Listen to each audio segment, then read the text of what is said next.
श्री शंभु स्तुति। श्री ब्रह्म पुराण में भगवान शिव की अत्यंत ही प्रभावशाली स्तुति भगवान श्री रामचंद्र जी के द्वारा 12 श्लोकों में गाई गई है। भगवान श्री रामचंद्र जी प्राणी मात्र के दुख और शोक का नाश तथा जगत कल्याण के लिए भगवान श्री चंद्रशेखर को बारंबार स्तुति पूर्वक इन्हीं श्लोकों से प्रणाम करते हैं। भगवान श्री राम के द्वारा गाई गई यह पावन स्तुति आप सभी भक्त नित्य ही श्रवण करें, आपका मंगल होगा और भगवान देवों के देव महादेव की कृपा के आप भी पात्र बन सकेंगे। तो आइए इस पावन और परम कल्याणकारी स्तुति को श्रवण करते हैं। अथ श्री शंभु स्तुति।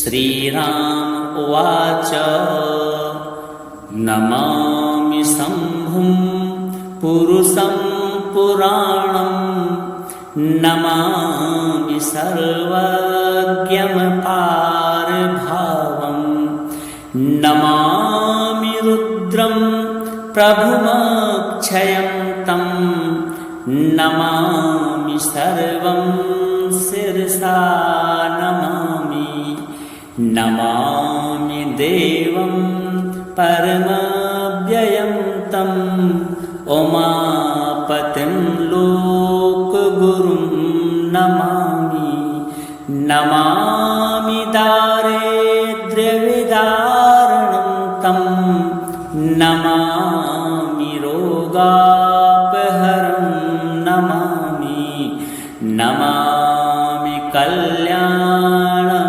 चिन्त्यरूपं नमामि विश्वोद्भवबीजरूपं नमामि विश्वस्थितिकारणं तं नमामि संहारकरं नमामि नमामि गौरी प्रियमव्ययं तं नमामि नित्यं क्षरं तं नमामि नमामि चिद्रूपमेयभावं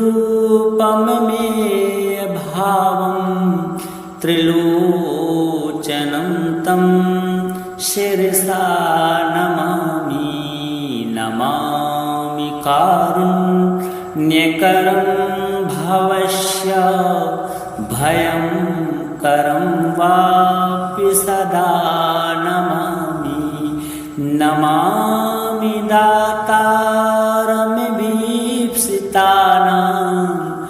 नमामि सोमेशं मेषमादौ नमामि वेदत्रयलोचनं तं नमामि मूर्तित्रयवर्जितं तं नमामि पुण्यं सदसद्व्यतीतं नमामि तं पापहरं नमामि नमामि विश्वस्य हिते रतं तं नमामि रूपाणि बहूनि धत्ते यो विश्वगोप्ता सदसत्प्रणेता नमामि तं विश्वपतिं नमामि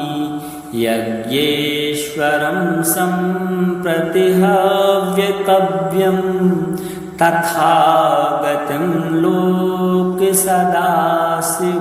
यः आराधितो यश्च ददाति सर्वं नमामि दानप्रियमेष्टदेवं नमामि सोमेश्वरमस्वतन्त्रम् उमापतिं तं विजयं नमामि नमामि विघ्नेश्वरनन्दिनाथं पुत्रप्रियं तं शिरसा नमामि। नमामि देवं भवदुःखशोक विनाशनं चन्द्रधरं नमामि। नमामि गङ्गाधरमीशमीड्यम् उमाधवं देववरं नमामि।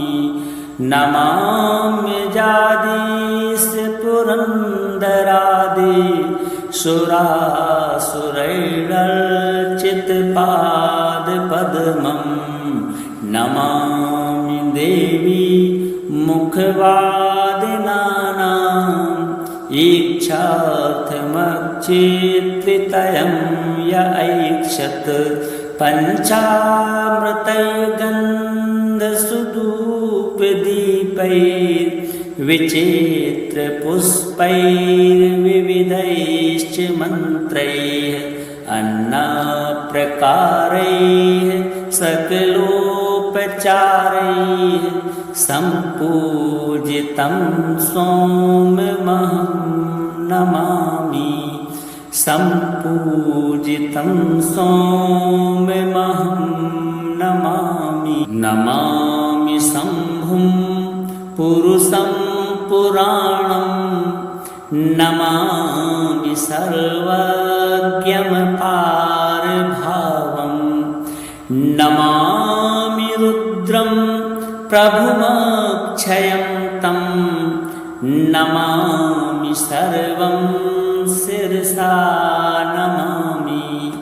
नमामि देवं परमव्ययं तं उमापतिं लोकगुरुं नमामि। नमामि दारिद्र्यविदारणं तं नमामि रोगापहरं नमामि। नमामि कल्याणं चिन्त्यरूपं नमामि विश्वोद्भवबीजरूपं नमामि विश्वस्थितिकारणं तं नमामि संहारकरं नमामि। नमामि गौरी प्रियमव्ययं तं नमामि नित्यं क्षरं तं नमामि। नमामि चिद्रूपममेयभावं त्रिलोचनं तं शिरसा नमामि।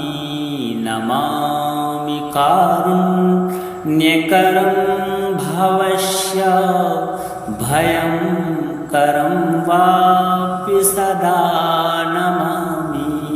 नमामि दातारमभीप्सितानां नमामि सोमेशं नेशमाधव।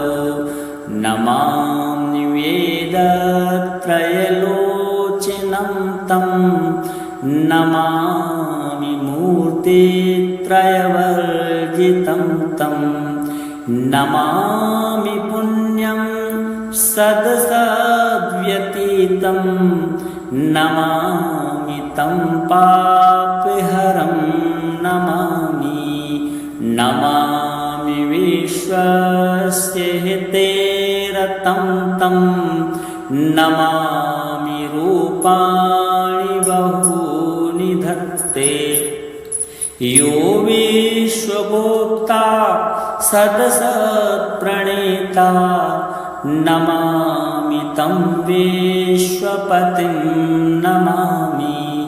यज्ञेश्वरं सम्प्रति हव्यकव्यं तथागतं लोकसदाशिवो यः आराधितो यश्च ददाति सर्वं नमामि दानप्रियमेष्टदेवं।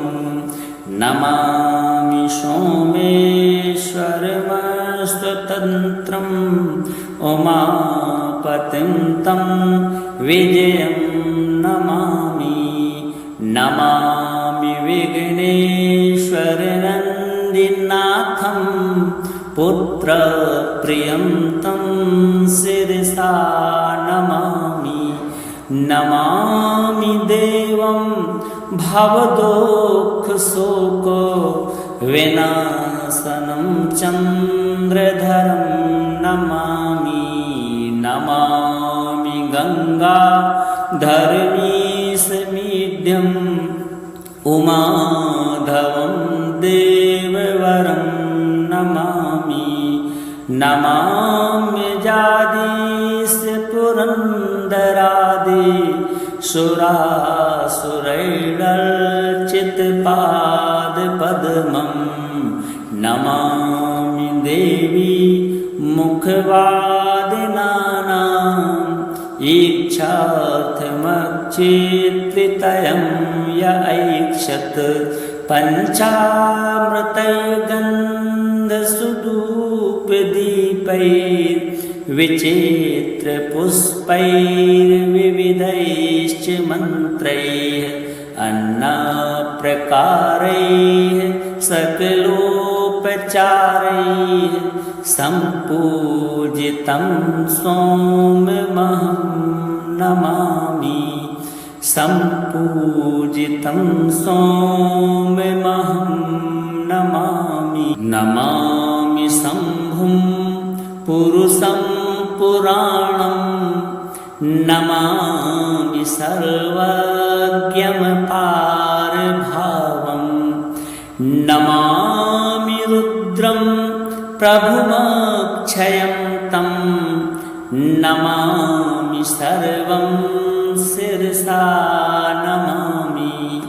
नमामि देवं परमव्ययं तं उमापतिं लोकगुरुं नमामि। नमामि दारिद्र्यविदारणं तं नमामि रोगापहरं नमामि। नमामि कल्याणमचिन्त्यरूपं नमामि विश्वोद्भवबीजरूपं नमामि विश्वस्थितिकारणं तं नमामि संहारकरं नमामि। नमामि गौरी प्रियमव्ययं तं नमामि नित्यं क्षरं तं नमामि। नमामि चिद्रूपममेयभावं त्रिलोचनं तं शिरसा नमामि। नमामि कारुण्यकरं भवस्य भयं करं वापि सदा नमामि। नमामि दातारमभीप्सितानां नमामि सोमेशं मेषमादौ।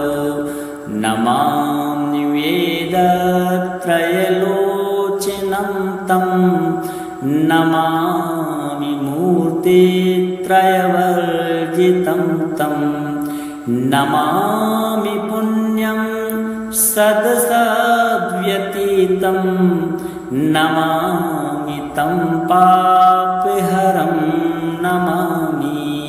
नमामि विश्वस्य हिते रतं तं नमामि रूपाणि बहूनि धत्ते। यो विश्वगोप्ता सदसत्प्रणेता नमामि तं विश्वपतिं नमामि। यज्ञेश्वरं सम्प्रतिहव्यकव्यं तथागतं लोकसदाशिवो यः आराधितो यश्च ददाति सर्वं नमामि दानप्रियमेष्टदेवं नमामि सोमेश्वरमस्वतन्त्रम् उमापतिं तं विजयं नमामि नमामि विघ्नेश्वरनन्दिनाथं पुत्रप्रियं तं शिरसा नमामि नमामि देवं भवदुःखशोक विनाशनं चन्द्रधरं नमामि नमामि गङ्गाधरमीशमीड्यम् उमाधवं देववरं नमामि नमाम्यजादीश पुरन्दरादि सुरासुरैरर्चितपादपद्मं नमामि देवी मुखवादिनानाम् इच्छार्थमच्चित्रितयं य ऐक्षत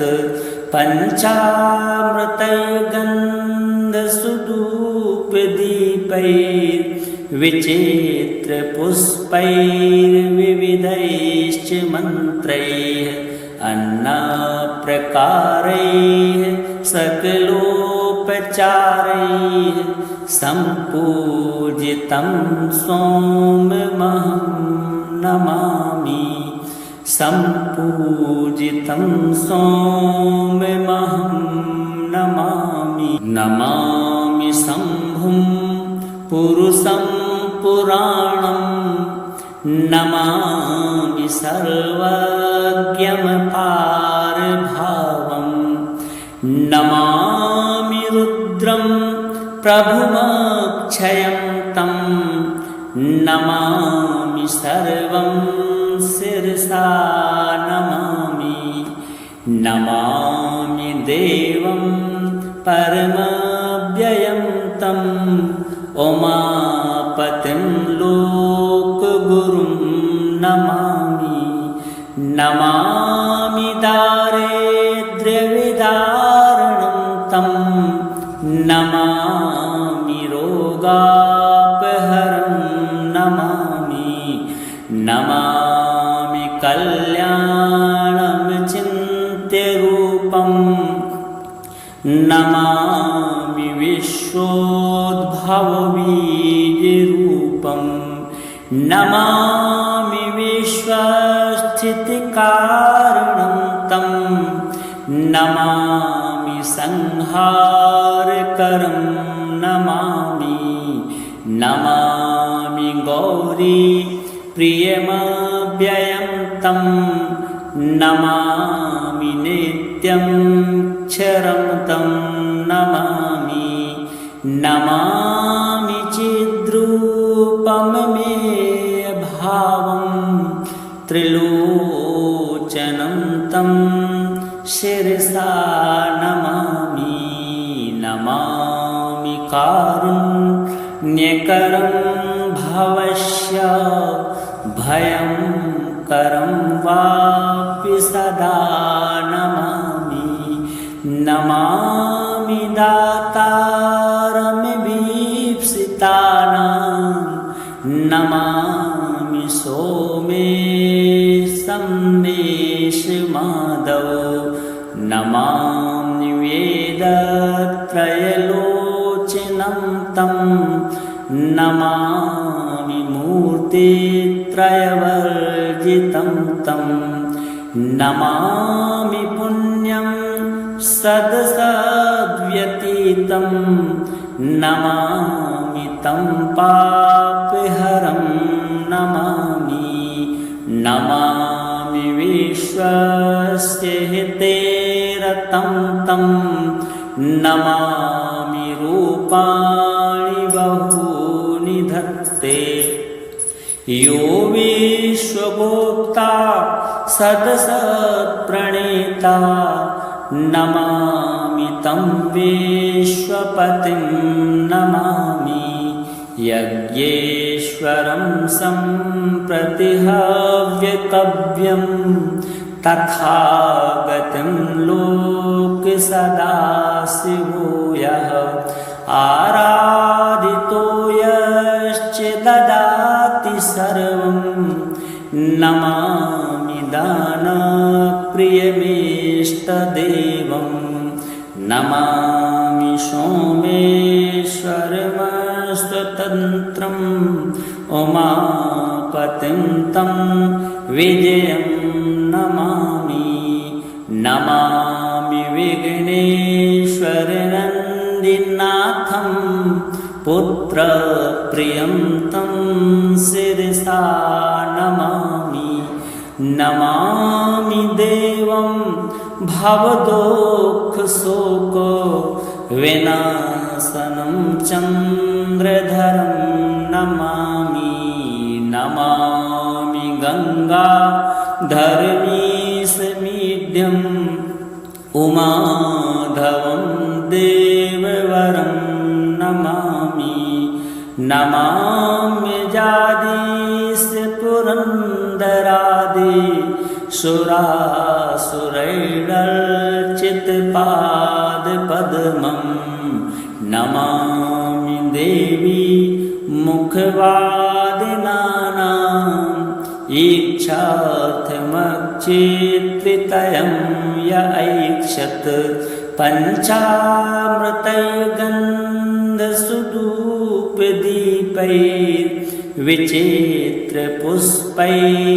पञ्चामृतैर्गन्धसुधूपदीपैर्विचित्रपुष्पैर्विविधैश्च मन्त्रैः अन्नप्रकारैः सकलोपचारैः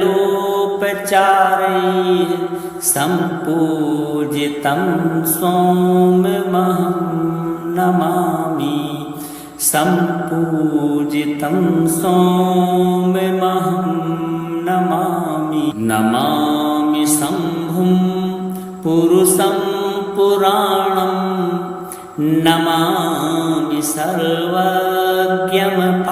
सर्वज्ञमपारभावं नमामि रुद्रं प्रभुमक्षयं तं नमामि सर्वं शिरसा नमामि नमामि देवं परमव्ययं तं उमापतिं लोकगुरुं नमामि नमामि दारिद्र्यविदारणं तं नमामि रोगापहरं नमामि नमामि कल्याणं चिन्त्यरूपं नमामि विश्वोद्भवबीजरूपं नमामि विश्वस्थितिकारणं तं नमामि संहारकरं नमामि नमामि गौरी प्रियमव्ययं तं नमामि नित्यं क्षरं तं नमामि नमामि चिद्रूपममेयभावं त्रिलोचनं तं शिरसा नमामि नमामि कारुण्यकरं भवस्य भयं करं वापि सदा नमामि नमामि दातारमभीप्सितानां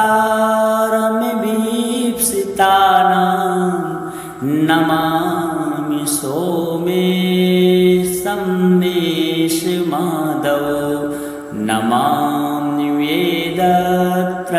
वेदत्रयलोचनं तं नमामि मूर्तित्रयवर्जितं तं नमामि पुण्यं सदसद्व्यतीतं नमामि तं पापहरं नमामि नमामि विश्वस्य हिते रत तं तं नमामि रूपाणि बहूनि धत्ते यो विश्वभोक्ता सदसत्प्रणेता नमामि तं विश्वपतिं नमामि यज्ञेश्वरं सम्प्रतिहव्यकव्यं तथागतं लोकसदाशिवो यः आराधितो यश्च ददाति सर्वं नमामि दानप्रियमेष्टदेवं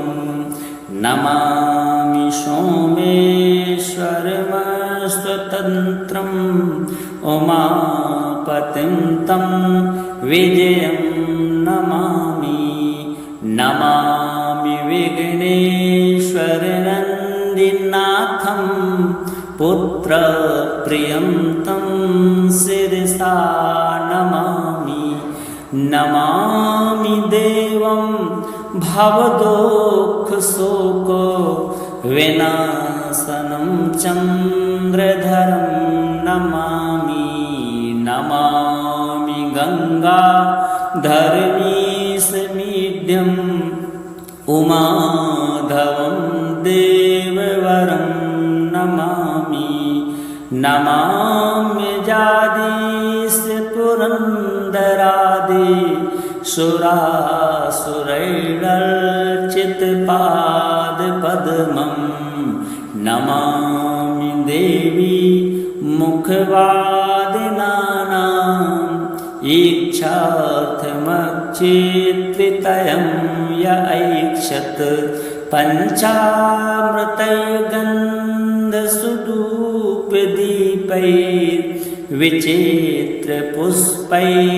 पञ्चामृतैर्गन्धसुधूपदीपैर्विचित्रपुष्पैर्विविधैश्च मन्त्रैः अन्नप्रकारैः सकलोपचारैः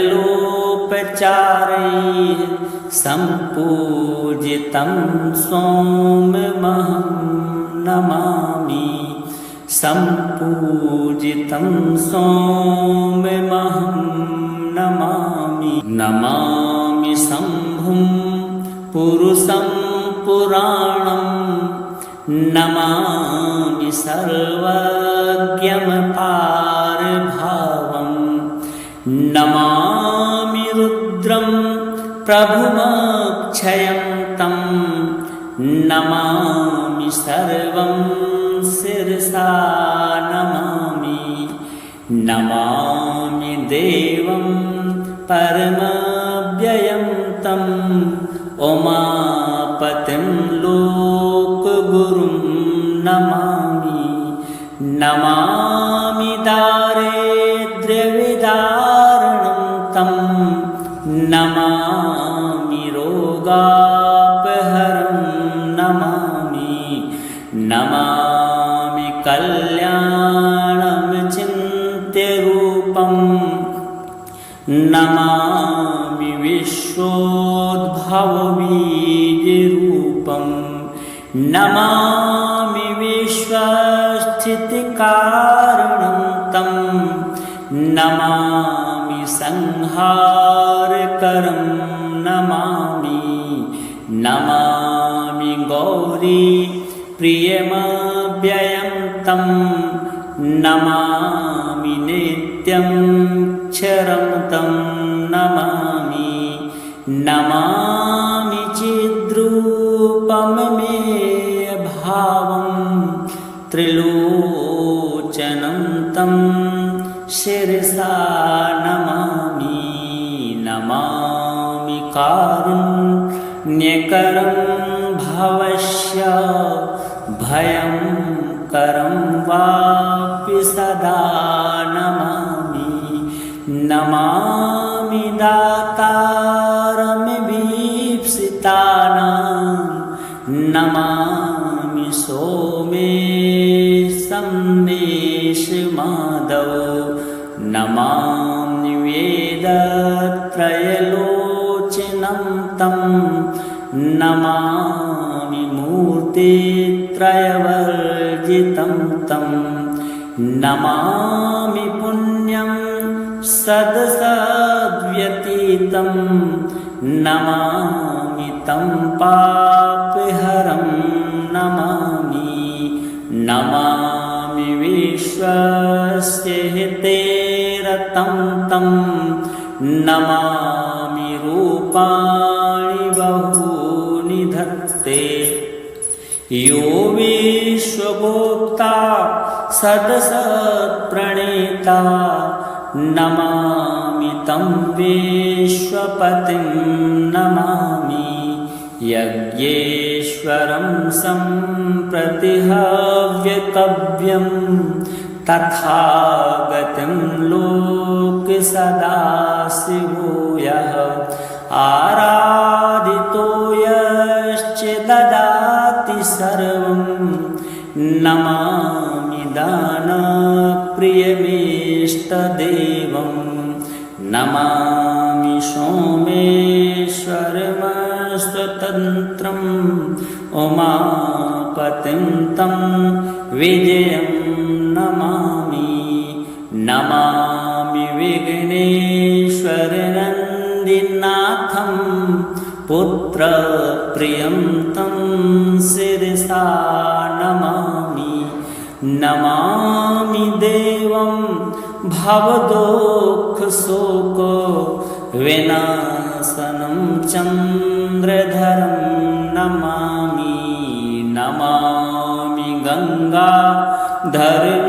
गङ्गाधरमीशमीड्यम् उमाधवं देववरं नमामि नमामि जादीश पुरन्दरादि सुरासुरैरर्चितपादपद्मं नमामि देवी मुखवादिनानाम् इच्छार्थमक्षेत्रितयं य ऐक्षत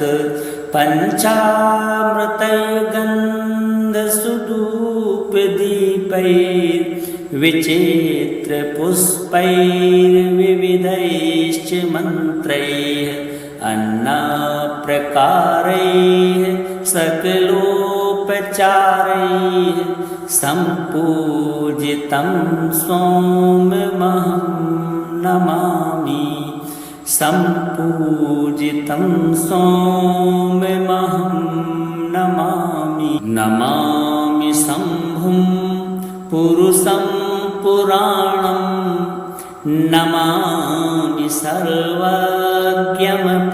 सर्वज्ञमपारभावं नमामि रुद्रं प्रभुमक्षयं तं नमामि सर्वं शिरसा नमामि नमामि देवं परमव्ययं तं उमापतिं लोकगुरुं नमामि नमामि दारिद्र्यविदारणं तं नमामि रोगापहरं नमामि नमामि कल्याणं चिन्त्यरूपं नमामि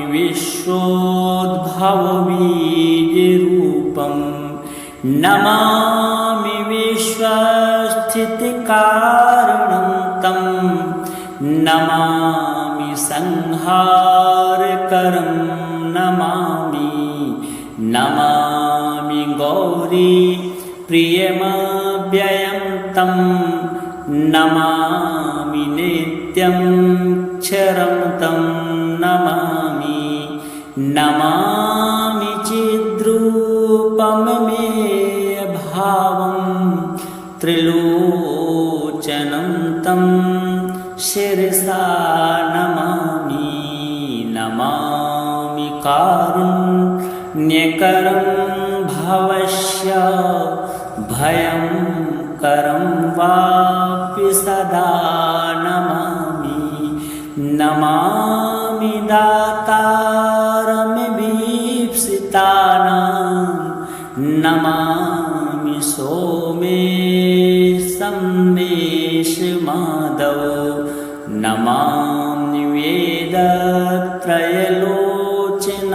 तं नमामि मूर्तित्रयवर्जितं तं नमामि पुण्यं सदसद्व्यतीतं नमामि तं पापहरं नमामि नमामि विश्वस्य हिते रतं तं नमामि रूपाणि बहूनि धत्ते यो विश्वभोक्ता सदसत्प्रणेता नमामि तं विश्वपतिं नमामि यज्ञेश्वरं सम्प्रतिहव्यकव्यं तथागतं लोकसदाशिवो यः आराधितो यश्च ददाति सर्वं नमामि दानप्रियमेष्टदेवं नमामि सोमेश्वरमस्वतन्त्रम् उमापतिं तं विजयं नमामि नमामि विघ्नेश्वरनन्दिनाथं पुत्रप्रियं तं शिरसा नमामि नमामि देवं भवदुःखशोकविनाशनं चन्द्रधरं नमामि नमामि गङ्गाधरमीशमीड्यम् उमाधवं देववरं नमामि नमाम्यजादीशपुरन्दरादि सुरासुरैरर्चितपादपद्मं नमामि देवी मुखवादिनानाम्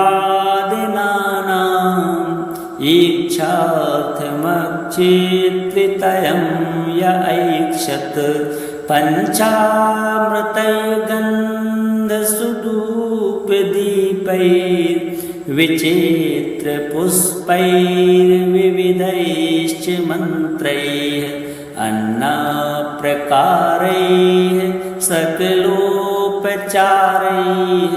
सम्पूजितं सोममहं नमामि सम्पूजितं सोममहं नमामि।